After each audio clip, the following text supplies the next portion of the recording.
यशवंत सिन्हा हे एकेकाळचे भारतीय जनता पार्टीतलेच नेते, सध्या ते तृणमूल काँग्रेसमध्ये आहेत.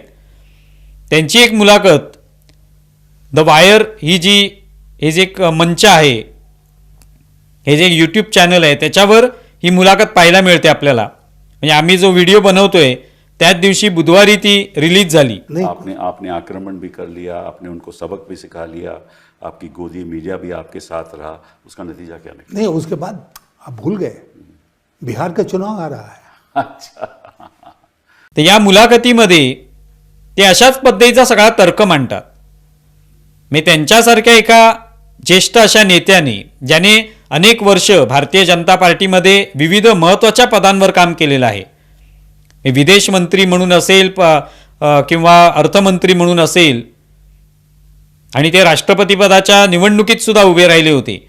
त्यामुळे इतक्या महत्त्वाच्या पदांवर काम केलेली, इतका दीर्घ अनुभव असलेली व्यक्ती जेव्हा हाच तर्क जो राहुल गांधी मांडतायत, किंबहुना जो वडेट्टीवार सुद्धा मांडतायत, तोच तर्क यशवंत सिन्हा सुद्धा मांडतायत, हे पाहून आश्चर्य वाटतं.